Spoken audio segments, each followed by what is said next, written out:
Video में हम देखेंगे एक्सक्रीटरी सिस्टम उत्सर्जन तंत्र क्या होता है, उत्सर्जन क्या होता है, उत्सर्जी पदार्थ क्या होता है, उत्सर्जन अंग क्या होता है और मुख्य उत्सर्जी अंग कौन है, वृक्क जो है उसके बारे में हम डिटेल से जानेंगे। उसका अध्ययन क्या कहलाता है, उसमें उसका कितना वजन होता है, लंबाई कितना होता है, वृक्क का क्या मुख्य कार्य है, इस सभी के बारे में डिटेल्स हम इस वीडियो में हम जानेंगे।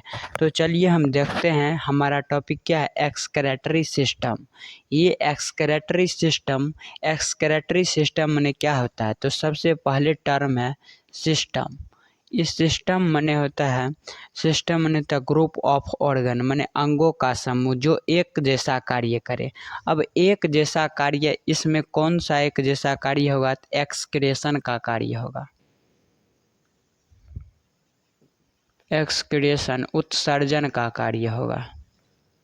अब ये उत्सर्जन क्या होता है, तो हमारे शरीर में दिन रात उपापचय क्रिया या रासायनिक अभिक्रिया होते रहते हैं। इस रासायनिक अभिक्रिया के फलस्वरूप कुछ अवशिष्ट पदार्थ वेस्ट मटेरियल बन जाते हैं, जिसको हमारे शरीर से बाहर निकालना ज़रूर होता है। जो हमारे शरीर को अगर बाहर नहीं निकाला जाए तो हमारे शरीर को हानि पहुंचाएगा, तो इसलिए उसको बाहर निकाला जाता है। तो ये निकालने को जो प्रोसेस होता है उसी को हम क्या कहते हैं, तो उत्सर्जन कहते हैं। मान लीजिए हमारे शरीर में A+B कोई रिएक्शन हो रहा है, जो A+B मिलकर C और D बनाया, ये क्या है, तो अभिकारक है। और C और D, A और B मिला तो C और D बना, जो क्या बना, उत्पाद बना। इसके साथ साथ कुछ वेस्ट बना, वेस्ट क्या वेस्ट होता है, तो अवशिष्ट पदार्थ बन गया। इसके साथ साथ क्या बन गया, अवशिष्ट पदार्थ। अब ये अवशिष्ट पदार्थ जो हमारे शरीर के लिए क्या है, तो ये हानिकारक है, हार्मफुल है, हार्मफुल हानिकारक है, हानिकारक, इसको क्या कराना पड़ेगा, हमको इस अवशिष्ट पदार्थ को रिमूव कराना पड़ेगा, रिमूव कराना पड़ेगा, हटाना पड़ेगा, हमारे शरीर से बाहर निकालना पड़ेगा। तो जो केमिकल रिएक्शन जो होते रहता है उसके साथ साथ कुछ उत्पाद बनता है और उसके साथ क्या बनता है, अवशिष्ट पदार्थ। जो अवशिष्ट पदार्थ क्या होता है, हमारे शरीर के लिए हानिकारक होता है, जिसको हमारे शरीर से निकालना क्या है, ज़रूरी है। तो ये जो निकालने का जो प्रोसेस है, हमारे शरीर से उत्सर्जी पदार्थ को निकालने का जो प्रोसेस है, उसी को हम क्या कहते हैं, उत्सर्जन कहते हैं। तो इसका परिभाषा क्या होगा, इधर हम परिभाषा लिखते हैं, removal of waste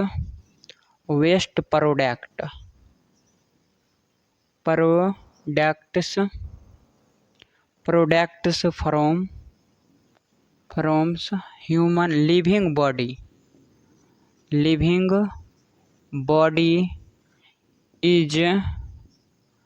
is known as excretion.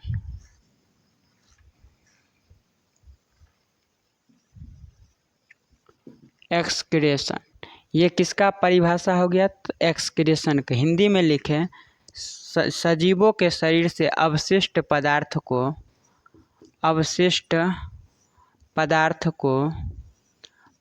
को बाहर निकालना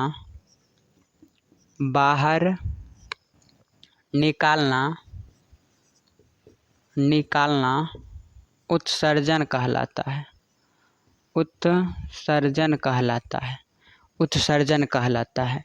removal of waste product from living body is known as excretion, माने अवशिष्ट पदार्थ को शरीर से बाहर निकालना क्या कहलाता है, तो उत्सर्जन कहलाता है। अब हम देखते हैं ये क्या लिखे हैं, वेस्ट प्रोडक्ट। ये वेस्ट प्रोडक्ट क्या होता है और कितने टाइप का होता है, तो चलिए हम वेस्ट प्रोडक्ट के बारे में देखते हैं। वेस्ट प्रोडक्ट, हमारे शरीर में कितने वेस्ट प्रोडक्ट बनते हैं, तो चलिए हम इधर लिखते हैं वेस्ट प्रोडक्ट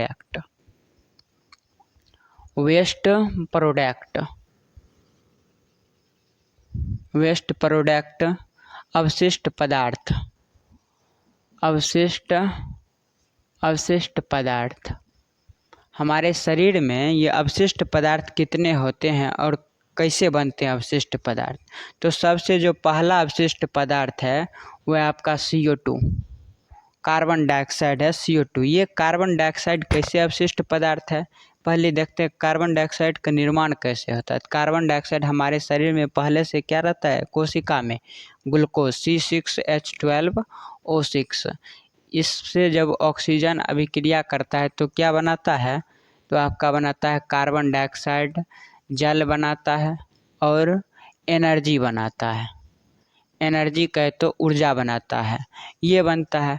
और इसी में क्या बन जाता है, तो कार्बन डाइऑक्साइड। कार्बन डाइऑक्साइड हमारे शरीर के लिए यूजफुल नहीं है, इससे हमको कोई फ़ायदा नहीं है, ये हमारे यूज नहीं अलग बात, लेकिन ये हानिकारक कैसे हो जाता है, तो हमारे शरीर में 65 से 70% क्या होता है, जल होता है।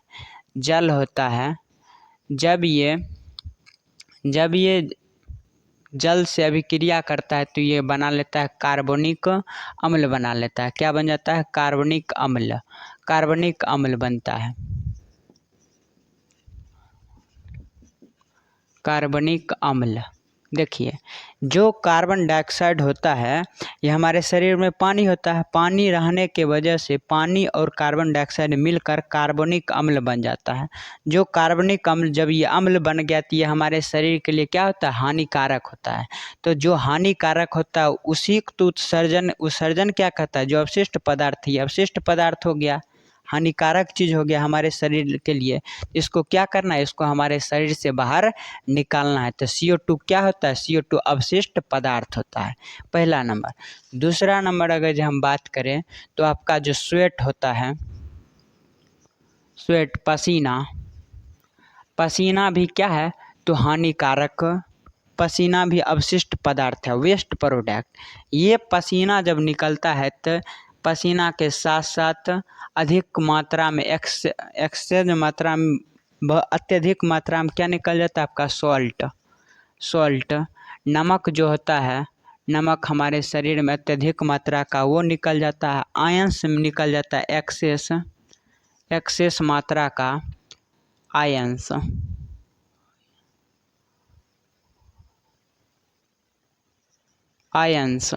और एक्सेस मात्रा को वाटर पानी, ये सभी निकल जाता है किसके माध्यम से, तो आपके पसीने के माध्यम।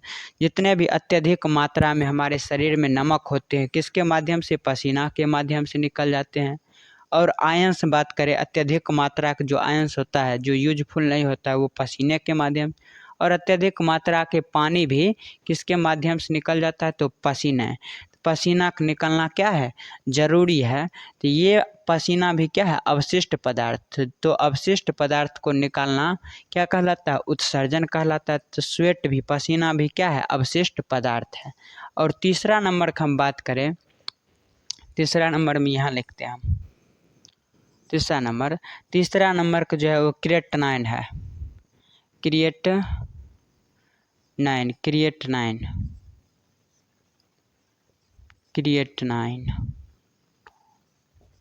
क्रिएटिनाइन क्या होता है, तो हमारे हड्डी और मसल्स हड्डियों और मांसपेशियों के बीच में, पेशियों में एक आपका हड्डी और पेशियों में आपका एक वर्णक रहता है। कौन सा वर्णक, पिगमेंट रहता है जिसको हम कहते हैं क्रिएटिनाइन फॉस्फेट। क्रिएटिनाइन फॉस्फेट, जब ये क्रिएटिनाइन फॉस्फेट टूटता है, जब ये क्रिएटिनाइन फॉस्फेट टूट जाता है तब ये सिंपल माने कि एक ही क्या बनता है, क्रिएटिनाइन बन जाता है, क्रिएटिनाइन बनता है। ये क्रिएटिनाइन क्या करता है, जब ये क्रिएटिनाइन का मात्रा बहुत अत्यधिक होता है, ये क्रिएटिनाइन आपके किडनी को डैमेज कर देता है, किडनी को खराब कर देता है। तो ये हमारे शरीर में रहकर किसी न किसी अंग को क्या करता है, क्षति करता है। तो हमारे शरीर के लिए क्या है, हानिकारक है। इसको हमारे शरीर से बाहर निकालना क्या है, जरूरी है। तो ये भी क्रिएटिनिन क्या होता है, अवशिष्ट पदार्थ होता है। ये क्रिएटिनिन कहाँ बनता है, तो हड्डी और हमारे शरीर की जो हड्डी और मांसपेशी है उसके बीच में पिगमेंट होता है। कौन, क्रिएटिनिन फॉस्फेट नामक पिगमेंट होता है। जब ये क्रिएटिनिन फॉस्फेट टूटता है तो किस में टूटता है, क्रिएटिनिन में टूटता है। ये क्रिएटिनिन की मात्रा अत्यधिक होने के कारण क्या होता है, ये किडनी को, वृक्क को, हमारे जो मुख्य उत्सर्जी अंग है उसको क्या करता है, ये डैमेज कर देता है। तो हमारे शरीर के लिए हानिकारक है। तो ये भी किस में आ जाता है, अवशिष्ट पदार्थ में आ जाता है। चौथा नंबर हम देखते हैं, चौथा नंबर जो आपका है वो है आपका, चौथा नंबर में जो है ये 4 अवशिष्ट पदार्थ। चौथा है नाइट्रोजनी,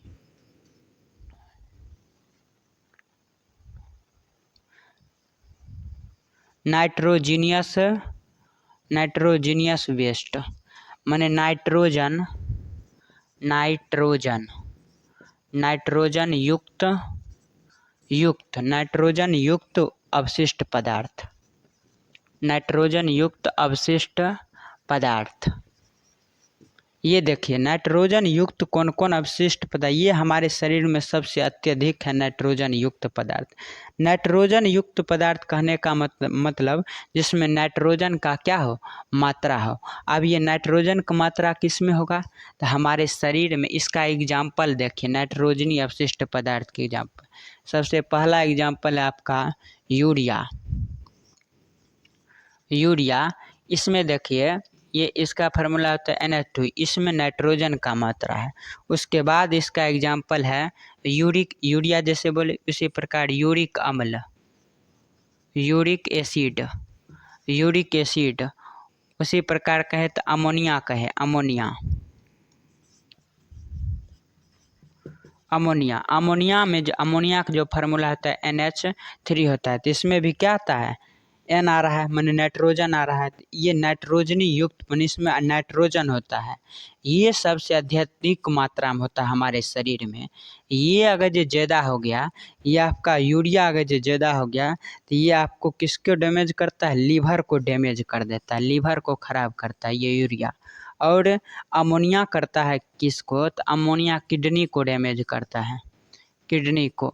और यूरिक एसिड जो होता है इसको अत्यधिक होने के कारण हड्डी की जो झिल्ली होता है ये बढ़ जाने के कारण यहाँ पर दर्द होने लगता है। तो ये क्या है, हमारे शरीर को हानि पहुँचा रहा है। तो ये भी क्या है, अवशिष्ट पदार्थ है। इसको निकालना शरीर से बाहर क्या है, निकालना जरूरी है। ये तीनों जो निकलता है, ये तीनों निकलता है यूरिन के फॉर्म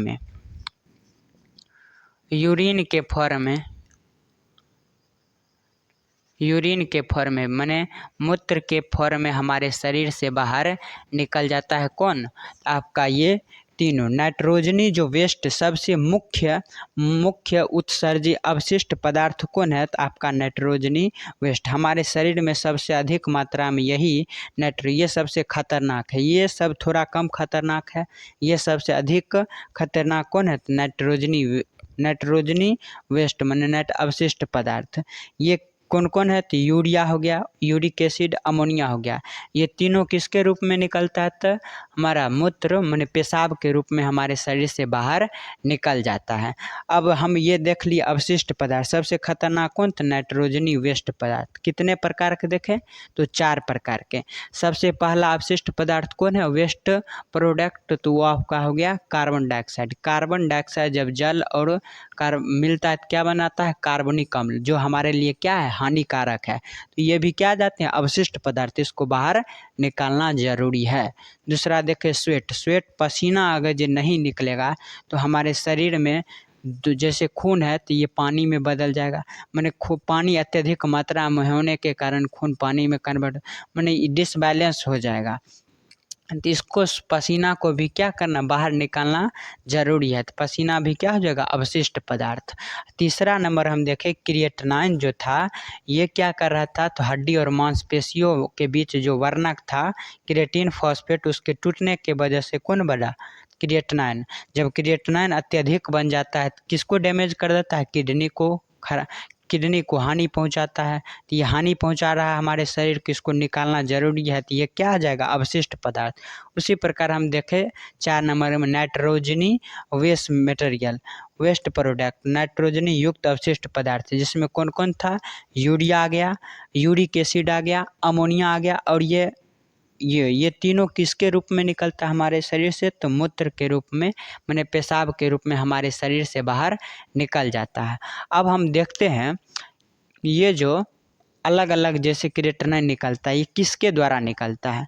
जैसे देखें CO2, तो इसका कोई एक्सक्रेटरी ऑर्गन के बारे में। एक्सक्रेटरी ऑर्गन, पॉइंट डालिए।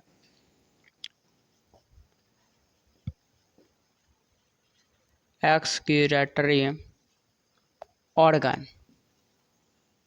Organs of human body, human body. उत्सर्जन, उत्सर्जन अंग किसका है? तो ये मनुष्य का है। अब हम देखते हैं मनुष्य में कौन कौन से उत्सर्जन अंग हैं जो उत्सर्जी पदार्थ को निकालते हैं। तो सबसे पहला जो आपका है वो हम पढ़ लेते हैं किसके बारे में? तो स्किन के बारे में। स्किन, त्वचा के बारे में। त्वचा, त्वचा क्या है? तो हमारा उत्सर्जी अंग है। इससे क्या निकलता है? इस त्वचा से आपका क्या निकलता है? तो इस त्वचा से आपका निकलता है स्वेट। स्वेट कहे तो पसीना निकलता है, पसीना। श्वेत ग्रंथि होता है। सबसे अधिक मात्रा में कहाँ पसीना निकलता है? तो ये आपका जो हथेली है यहाँ से सबसे अधिक मात्रा में पसीना निकलता है। श्वेत, ये जो पसीना होता है इसमें श्वेत ग्रंथि होता है, उसी से स्किन में, और इसी से पसीना निकलता है। दूसरा जो आपका है, दूसरा आपका कौन हो जाएगा? दूसरा आपका हो जाएगा लंग्स, लंग्स, फेफड़ा, फेफड़ा। लेकिन आप कहिएगा फेफड़ा तो किसका सिस्टम है? ये तो रेस्पिरेटरी सिस्टम का अंग है, लेकिन ये एक्सक्रेटरी सिस्टम में भी आता है। तो फेफड़ा दोनों जगह कॉमन आता है, रेस्पिरेटरी सिस्टम में भी आता है और एक्सक्रेटरी सिस्टम का भी ये भाग है। तो एग्जाम में पूछे लंग्स जो है ये रेस्पिरेटरी सिस्टम और एक्सक्रेटरी सिस्टम दोनों का ये क्या है? भाग है। ये लंग्स से क्या निकलता है? तो जो आपका CO2 है, ये CO2 ये आउट होता है, माने ये बाहर हो जाता है लंग्स के द्वारा। लंग्स में ही जब हम जैसे सांस लेते हैं, ये श्वसन में पढ़ाए हैं पूरा हम लंग्स के बारे में डिटेल से। जब हम सांस लेते हैं तो एयर जाता है, एयर माने हवाओं का मिश्रण जाता है। उसके बाद जब ये निकलता है तो CO2 केवल निकलता है। तो CO2 किससे आउट होता है? CO2 क्या है? तो अवशिष्ट पदार्थ, हानिकारक पदार्थ हमारे शरीर के लिए। ये किस अंग के द्वारा निकलता है? तो इससे लंग्स के द्वारा निकलता है। अब हम तीसरा देखते हैं। तीसरा आपका क्या हो जाएगा? तीसरा आपका हो जाएगा लीवर। लीवर जिसको कहते हैं यकृत, यकृत कहिए या इसी कहते हैं जिगर, कहते हैं जिगर। आप देखिए ये क्या करता है? ये निकालता है, इसके द्वारा आपका क्या निकलता है? तो ये निकालता माने यूरिया का निर्माण करता है, यूरिया। यूरिया का निर्माण कौन करता है? तो आपका ये लीवर यूरिया का निर्माण करता है। उसके बाद चौथा नंबर का जो है वो आपका हो जाएगा किडनी। किडनी जिसको कहते हैं वृक्क, वृक्क या गुर्दा। देहाती भाषा में क्या कहते हैं इसको? गुर्दा कहते हैं। अब देखिए ये जो वृक्क है इसके द्वारा नाइट्रोजनी वेस्ट पदार्थ निकलता है। इसके द्वारा क्या निकलता है? तो यूरिन निकलता है, यूरिन, मूत्र निकलता है। और इस मूत्र में आपका रहता है क्या? इस यूरिन में आपका रहेगा अमोनिया, अमोनिया रहेगा, अमोनिया रहेगा। उसके बाद आपका रहेगा यूरिक अम्ल, यूरिक अम्ल रहेगा, और यूरिया रहेगा, यूरिया, और क्रिएटिनाइन। जो क्रिएटिनाइन है, क्रिएटिनाइन, ये सभी किसके रूप में निकल जाता है आपका? ये सभी आपका पेशाब यूरिन के रूप में ये हमारे शरीर से बाहर निकल जाता है। ये जो मूत्र है नाइट्रोजनी बेस्ड जो पदार्थ थे, ये तीनों के तीनों सबसे अधिक मात्रा में नाइट्रोजनी बेस्ड पदार्थ थे और यही थे। यूरिक अम्ल था, अमोनिया था, यूरिया था। ये तीनों नाइट्रोजनी बेस्ड पदार्थ ये तीनों किसके द्वारा निकलता है? तो किडनी के द्वारा, वृक्क के द्वारा निकलता है। और किसके रूप में? तो मूत्र के रूप में। तो हमको ज़्यादा किसके बारे में पढ़ना पड़ेगा? वृक्क, किडनी के बारे में। ये हमारा मुख्य उत्सर्जी अंग है। क्यों है? तो जितने भी अवशिष्ट खतरनाक माने बहुत खतरनाक पावर थे, वो सब किसके रूप में निकल रहा है? किससे निकल रहा है? तो वो वृक्क से निकल रहा था। हम इसको डिटेल्स अब हमको पढ़ना पड़ेगा। वृक्क का वजन कितना होता है, इसकी लंबाई कितनी होती है, इसका अध्ययन क्या कहलाता है, सभी हम डिटेल्स अब हम देखते हैं ये कैसे निकालता है। मुख्य जो उत्सर्जी अंग है कौन? तो आपका है वृक्क,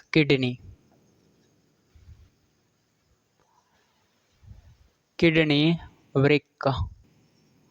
वृक्क, गुर्दा, जिसको कहते हैं गुर्दा देहाती भाषा में गुर्दा। इसके बारे में अब हम डिटेल से देखते हैं।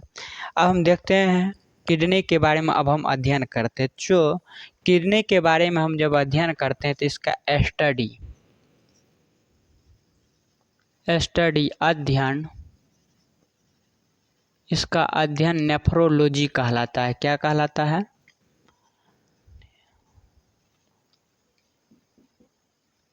नेफ्रोलॉजी कहलाता है। अब इधर हम चित्र बनाते हैं, ये देखिए,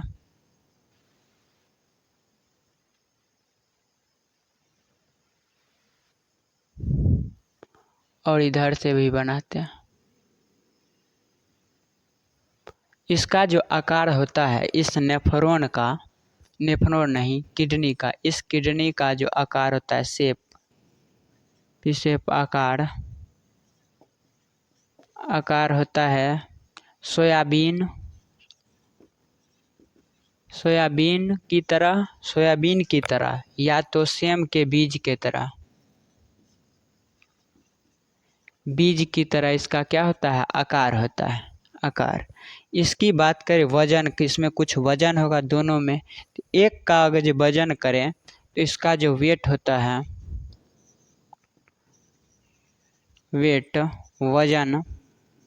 वजन आपका हो जाएगा 170 ग्राम।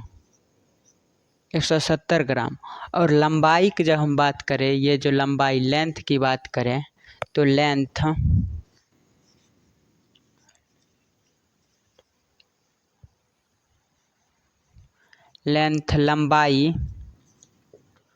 लंबाई इसका कितना हो जाएगा? तो लंबाई 10 से 12 सेंटीमीटर इसकी लंबाई। और यहीं पर इसकी मोटाई जब हम बात करें मोटाई की, तब इसकी मोटाई माने थिकनेस,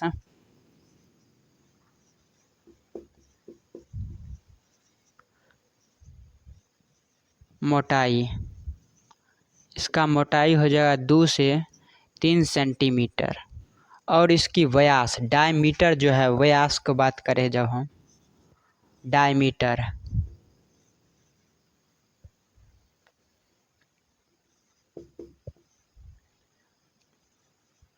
डायमीटर इसका कितना हो जाएगा? व्यास होगा 3 से 4 सेंटीमीटर इसका व्यास हो गया। और ये जो होता है, ये जो आपका वृक्क है, ये आपका एक झिल्ली में रहता है। तो इस झिल्ली को कहते हैं पेरिटोनियम झिल्ली। इस झिल्ली का क्या नाम है? झिल्ली, मेम्ब्रेन झिल्ली। इसके ऊपर कौन सा झिल्ली लगता है? तो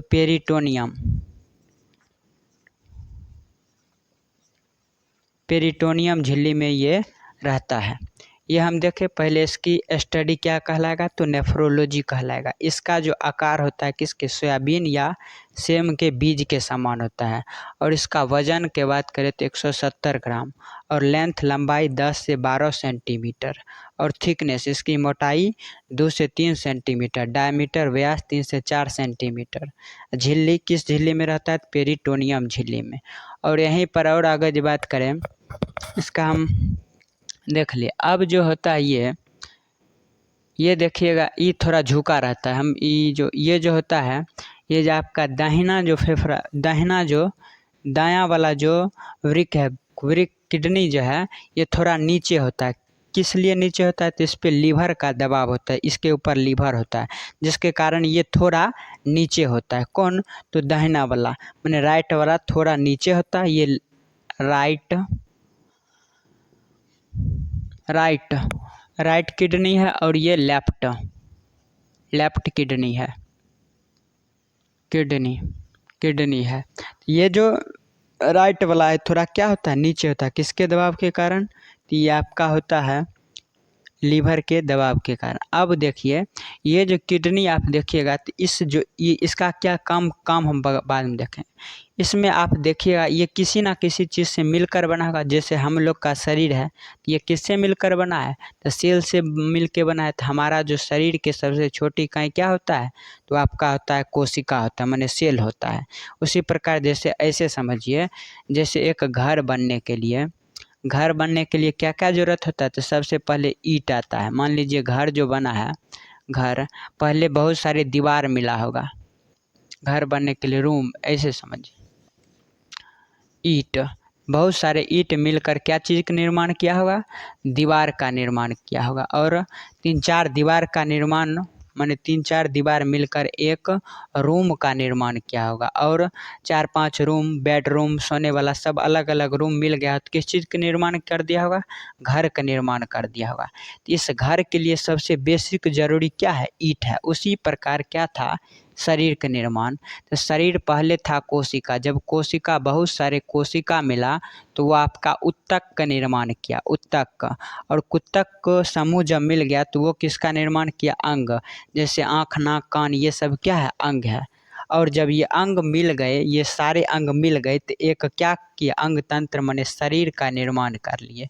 तो बताइए इस घर के लिए सबसे पहला ज़रूरत क्या था? ईंट। अगर ईंट नहीं रहता तो नहीं दीवार बनता, नहीं दीवार रहता तो नहीं बनता तो रूम, रूम नहीं तो घर। उसी प्रकार इस घर के लिए बेसिक इकाई क्या हो गया? ये ईंट हो गया। तो ईंट क्या है? इसकी संरचनात्मक, माने इसी से इसका संरचना ही भी बना है। और अगर जो शरीर की बात करें तो शरीर भी किससे मिलकर बना है? कोशिका से। कोशिका नहीं रहता तो उत्तक नहीं, उत्तक नहीं तो अंग नहीं, अंग नहीं सो शरीर नहीं। तो इस शरीर का निर्माण हुआ है कोशिका से। उसी प्रकार ये क्या है? तो अंग का जो निर्माण होता है या उत्तक से या कोशिका से होता है। तो जो देखिए अंग जो है कोशिका से तो मिलकर बना ही होगा। तो ये जो वृक्क है, किडनी है, वो क्या है? एक अंग है। तो वो तो सबसे पहले किस चीज़ से मिलकर बना होगा? किसी न किसी कोशिका से मिलकर बना है। तो ये वृक्क की कोशिका कौन है? तो जो वृक्क की कोशिका होती है उसको हम कहते हैं नेफ्रॉन। ये किससे मिलकर बना होता है? वृक्क जो है ये, इसमें छोटे छोटे नेफ्रॉन होते हैं, नेफ्रॉन होता है। तो इसको तो हम ऐसे लिखते हैं यूनिट ऑफ किडनी। तो माने वृक्क की इकाई क्या होगा? तो नेफ्रॉन होगा। यूनिट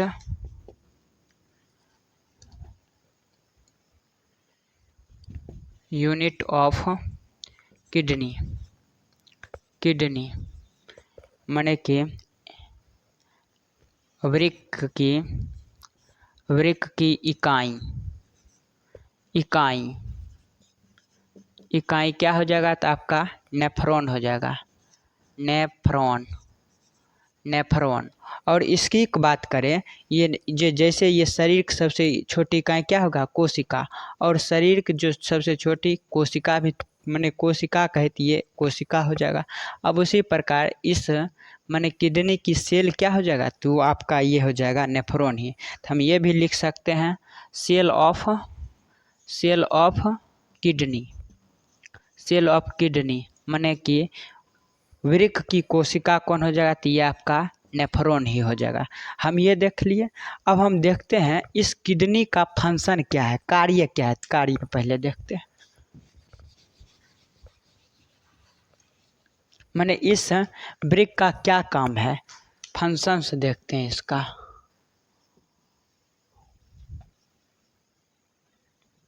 फंक्शन माने कार्य, किसका देख रहे हैं कार्य? तो वृक्क का देख रहे हैं।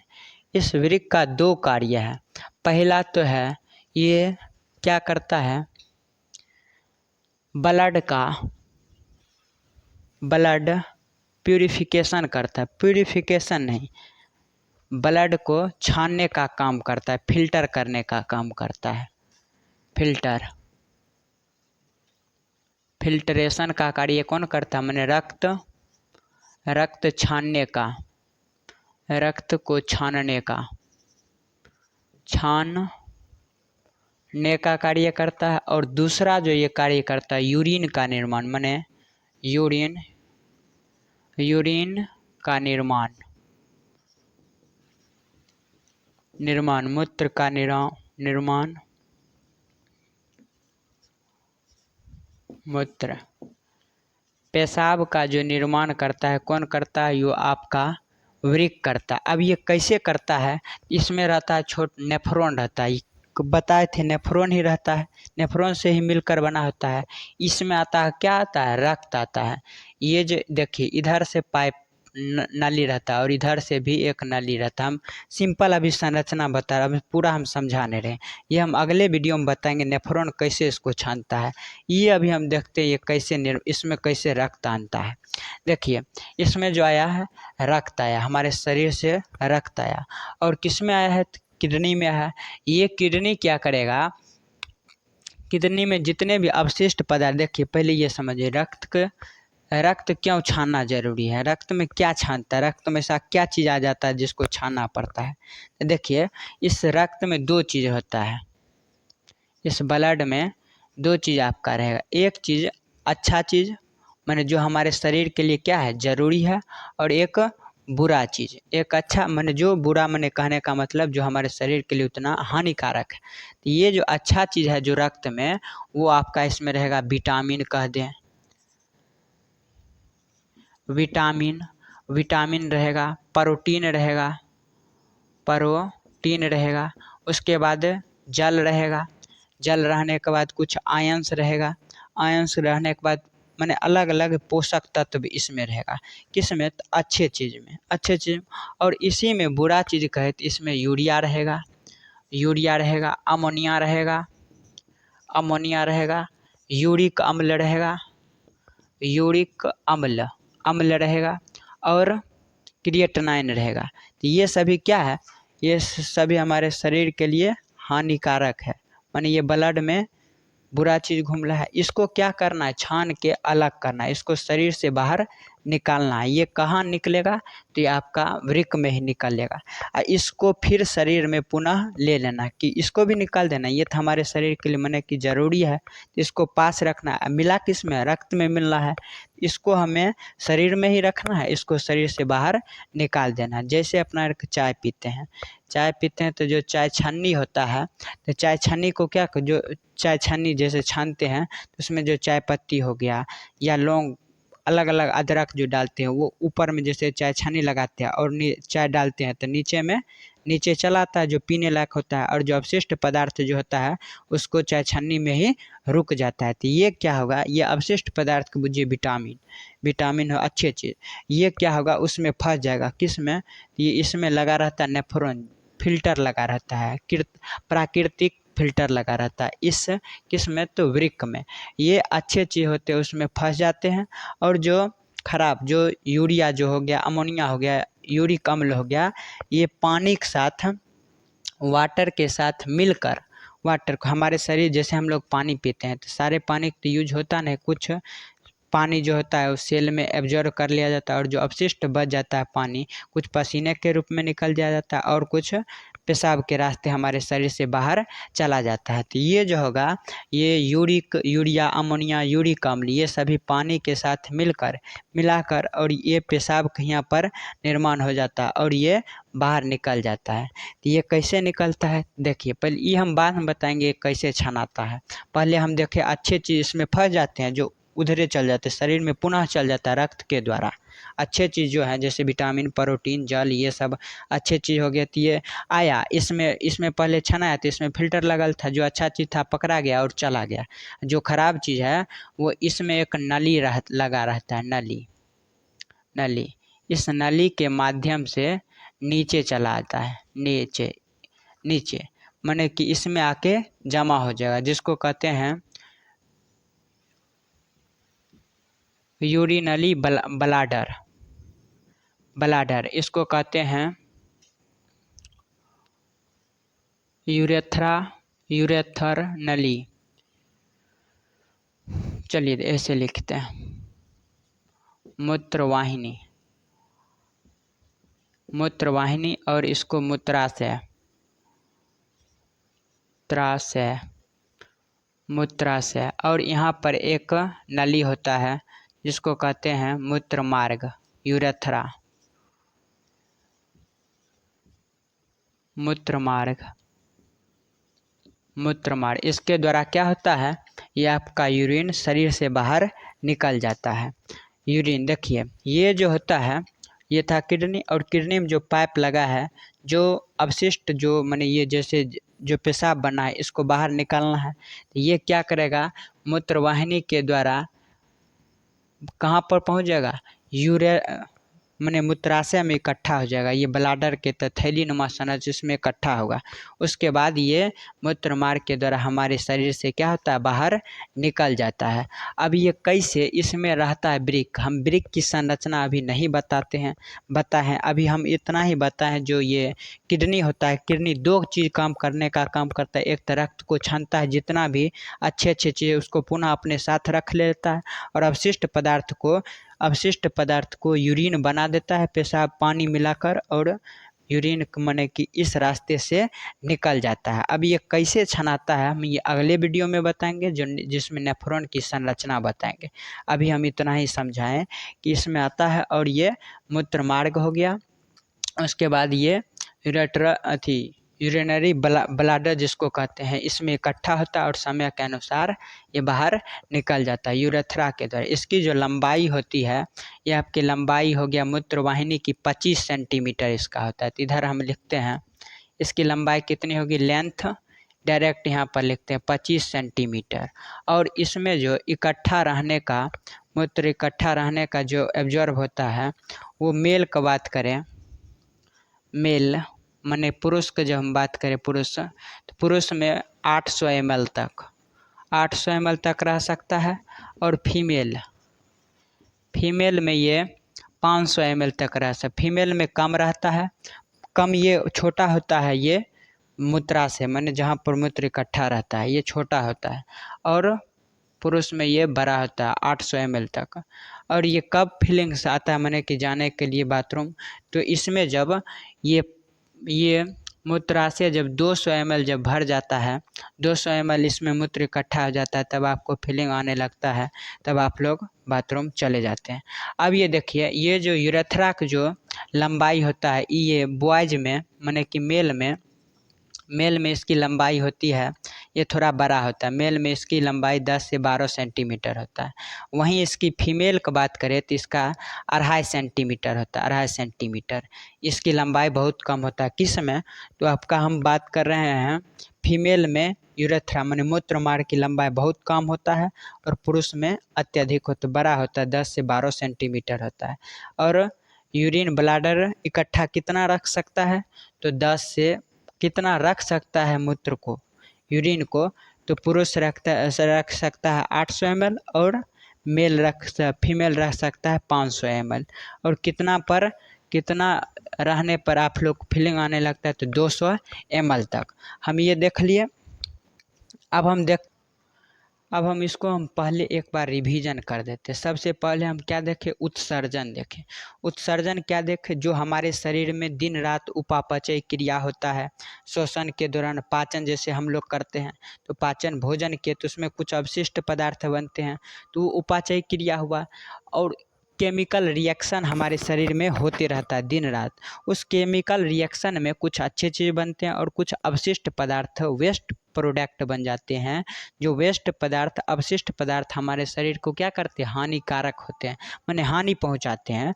उसको हमारे शरीर से क्या होता है, बाहर निकालना जरूरी होता है। तो हमारे शरीर से अवशिष्ट पदार्थ को जो निकाला जाता है वो क्या कहलाता है, उत्सर्जन। निकालने की प्रक्रिया क्या कहलाता है, तो उत्सर्जन कहलाता है। और जो निकला है उत्सर्जन के दौरान जो पदार्थ निकला है उसको हम क्या कह देते हैं, उत्सर्जी पदार्थ कह देते हैं। और जो अंग निकाला है उसको हम क्या कहेंगे, उत्सर्जी अंग कह देते हैं। जैसे ऐसे समझते हैं, जैसे ऑफलाइन क्लास हो गया, उसमें अगर एक बच्चा पढ़ रहा है, बदमाशी कर रहा है कोई, तो उसको हम क्या कहेंगे, चलो निकलो। तो जो निकल के गया है माने जिसको हम निकाले हैं, माने निकालने हैं, तो ये निकालने की प्रोसेस क्या हो जाएगा, उत्सर्जन। और जो बच्चा निकल के गया वो क्या होगा, उत्सर्जी पदार्थ, उत्सर्जी पदार्थ। और उसको निकाला कौन है, हम निकालें, तो हम क्या कहलाएंगे, उत्सर्जी अंग कहलाएंगे। तो आप उत्सर्जी अंग, उत्सर्जी पदार्थ और उत्सर्जन समझ चुके होंगे। निकालने की प्रक्रिया तो उत्सर्जन, और जिसके द्वारा निकला है उसको उत्सर्जन अंग, और जो चीज़ निकला है उसको उत्सर्जी पदार्थ कहेंगे। तो उत्सर्जी पदार्थ कितने थे, तो 4 देखे थे। एक थे कार्बन डाइऑक्साइड। कार्बन डाइऑक्साइड हानिकारक था, क्यों, तो ये जल से अभिक्रिया कर कार्बनिक अम्ल बना लेता था, जो हमारे शरीर के लिए क्या था, हानिकारक था, हानि पहुंचाता था। अब देखिए दूसरा था आपका क्या, तो दूसरा था पसीना। पसीना अगर अत्यधिक निकलने से फायदा होगा, पसीना भी हानिकारक था, अवशिष्ट पदार्थ था, इसको ये भी किस में आ जाएगा, अवशिष्ट पदार्थ। तीसरा था क्रिएटिनाइन। क्रिएटिनाइन हड्डी और मांसपेशियों में वर्णक जो होता है क्रिएटिनाइन फॉस्फेट उसके टूटने से बनता है।